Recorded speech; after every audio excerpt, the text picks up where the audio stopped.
Você sabia que a presença do Espírito Santo em nós pode dar resultados positivos na sociedade?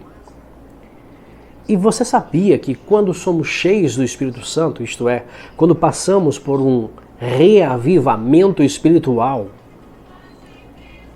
o mundo lá fora vê isso em nós, mesmo que não abramos nossa boca para dizer, eu tenho a presença do Espírito Santo, ou você precisa ser cheio do Espírito Santo. Não precisa você nem fazer isso.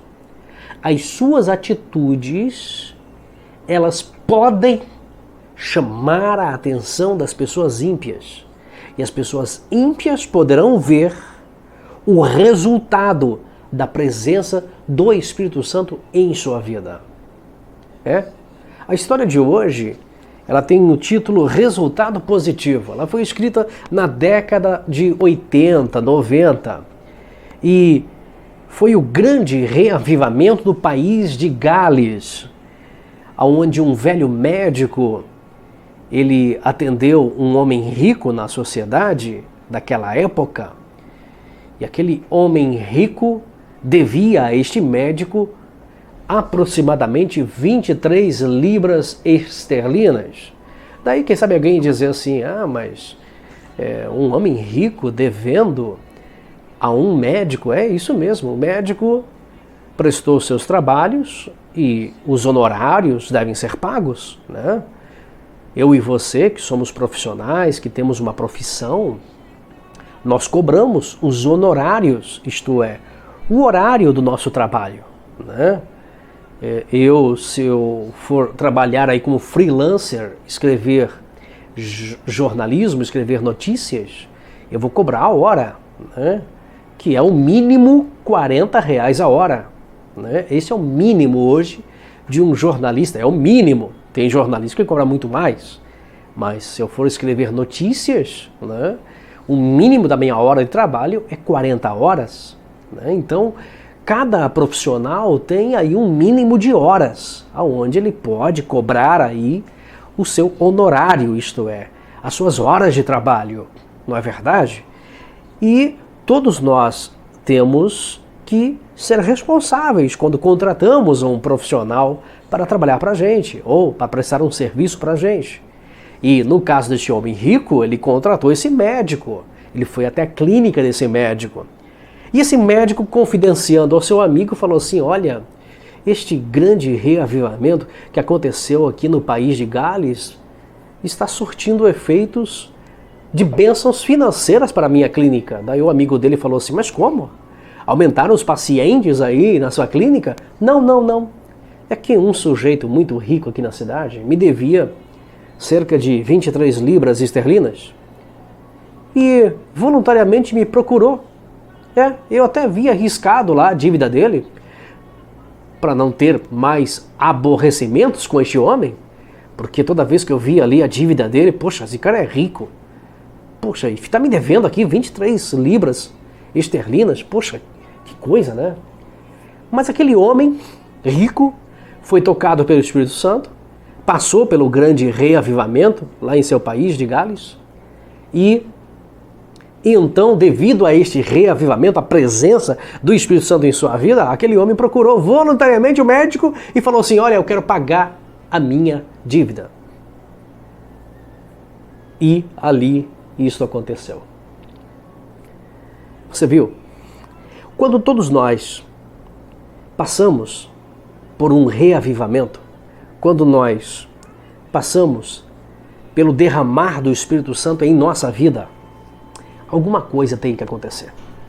Alguma mudança radical precisa acontecer em nossa vida. Nós precisamos ter a presença do Espírito Santo em nós. Porque essa presença do Espírito Santo faz com que mudamos de comportamento. A nossa filosofia de vida muda. Isso mesmo. Nós mudamos a nossa filosofia de vida. Sabe por quê? Porque o Espírito Santo faz esta transformação. Nós passamos a ter domínio próprio. que é um fruto, isto é um resultado da presença do Espírito Santo em nós. Nós passamos a viver em paz com os amigos, com os vizinhos, com os irmãos, com as pessoas, com os colegas de trabalho. Nós temos paz, porque é um fruto, é um resultado da presença do Espírito Santo em nós. Uma outra coisa, mansidão, né? Tem muita gente que não tem controle próprio, então vive com raiva, vive com ódio. Mas quando passa pela presença do Espírito Santo de Deus em sua vida, há um derramar do Espírito Santo na vida dele, o Espírito Santo passa a frutificar nessa vida. Então, começa a ter mansidão. Eu já vi inúmeras histórias, e certa vez eu vi a história de um homem que, no bar, ele era o cara mais briguento, brigão, o mais encrenqueiro daquele bairro, e todos tinham medo dele, andava com um facão na cinta. Isso lá na década de 80, década de 60, década de 70, nessa década aí, muitos anos atrás. E esse homem andava com um facão na cintura, e no bar todo mundo tinha medo dele. E ouviam histórias que ele era um cara que enfrentava qualquer um. E lá no bar era o fortão, poderoso, o brigão, o encrenqueiro. Então todos tinham medo dele. E era um cara mesmo que transpirava ódio. E muitas pessoas tinham medo de olhar para ele. Mas teve um dia que ele estava passando em frente a uma igreja e o Espírito Santo pegou ele. Ele entrou naquela igreja, ele aceitou a Jesus como Salvador, ele tirou aquele facão, deixou no altar e falou assim: a partir de hoje eu sou um novo homem. E ele sumiu daquele bar, ele realmente se afastou, porque naquele tempo, não é como hoje, mas naquele tempo, eu confesso que às vezes eu me assusto quando algum irmão me manda um convite lá no Instagram ou no Facebook, daí eu vou acessar as fotos desse irmão e esse abençoadinho parece que está lá no mundão ainda. Parece que está naquela vida de pecado ainda. Parece-me que não é crente. Né? Porque o comportamento dele, ou o que ele mostra naquelas fotos, ou ele é um cara que não atualiza mais as fotos dele, mas dá para ver que as fotos são recentes. Tem data, né? As fotos, não é verdade? Tem datas. Então eu observo isso também. Mas como é que esse sujeito se diz crente, até vai numa igreja parecida com a minha e está com essas fotos assim, bebendo cerveja, sei lá. É um comportamento que você olha assim que você diz, não é crente. Não é crente. Só que ele coloca lá, evangélico, no perfil dele, e pedindo convite para ser amigo de um pastor. E eu sou uma pessoa que sou muito chato quanto até mesmo aprovar certos amigos que aparecem nas redes sociais. Eu não deixo qualquer um me seguir, principalmente quando minhas contas são privadas. Né? Por quê? Porque eu não posso ser amigo de qualquer um. Eu tenho que ser amigo de pessoas que têm compromisso com Deus. Diga-me com quem tu andas, que dir-lhe-ei quem tu és. Então, precisamos ter muito cuidado a respeito disso. E aquele homem sumiu, desapareceu dos locais onde ele ia. E certa vez alguém chegou para ele e falou assim: ei, lá no trabalho dele, o que aconteceu contigo? Tá diferente, amigão? Ele falou assim: é que agora eu tenho a presença do Espírito Santo dentro de mim. Eu ia te perguntar se você virou crente, porque você tá diferente. Cara, e você tá bem educado. E aquele sujeito, ele mudou tanto da água pro vinho, presta atenção, ele mudou tanto da água pro vinho, que o patrão reconheceu a mudança daquele homem e colocou este homem, devido à sua experiência naquela empresa, como diretor de todos os funcionários, quer dizer, relações públicas daquela empresa.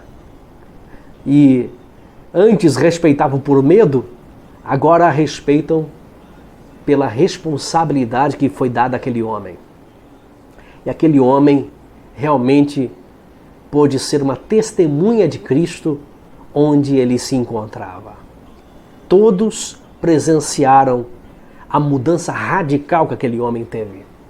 Isso é cristianismo, isto é ser cheio do Espírito Santo, isso é ter o resultado da presença do Espírito Santo em nós.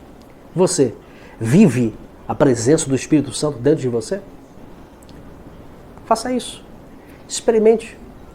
Sirva a Deus. Seja cheio do Espírito Santo. Mude a sua vida. Não viva como outrora. Agora seja luz. Agora faça a diferença. Pai querido, nós te louvamos, Senhor, porque a tua palavra nos ensina que devemos viver com responsabilidade diante dos homens, sendo luz do mundo, fazendo a diferença, porque agora não estamos mais em trevas. Agora somos filhos da luz. Pai, que esta pessoa que me acompanha neste momento possa viver a real presença do Espírito Santo dentro dela, fazendo a diferença no meio dos seus. Assim eu oro no nome de Jesus. Amém, amém. Olha, a palavra de Deus em 1 Tessalonicenses capítulo 5 e o versículo 5 traz aqui uma recomendação muito importante para a sua vida. Mas antes de eu ler esse texto bíblico, eu quero fazer um convite para você. Clica aqui na tela. Quando você clica aqui na tela, tem ali um joinha. Dá um joinha pra gente, que é muito importante. Também, quando você clica aqui na tela, tem uma setinha de compartilhar. Compartilhe esse vídeo com o máximo de amigos, no Twitter, no Facebook, no WhatsApp. Envia para todo mundo, para que outros possam ser tocados por essa palavra. Vamos lá? 1 Tessalonicenses capítulo 5, versículo 5. Olha que diz: todos vós sois filhos da luz e filhos do dia. Nós não somos da noite e nem das trevas. Então, se somos filhos da luz, nós iluminamos outras vidas. E quem está ao nosso redor precisa ver a luz de Cristo brilhando em nós. Pegou essa? Então tá aí, ó. Olha aí, ó. Precisamos fazer a diferença. Nós somos um luzeiro espiritual. Por isso, temos que andar com vigilância, iluminação espiritual, o reino de Deus, segurança. Pense nisso, tá certo? Que Deus abençoe a sua vida hoje e sempre. Que a paz de Cristo esteja com você. Um abraço e até o próximo encontro.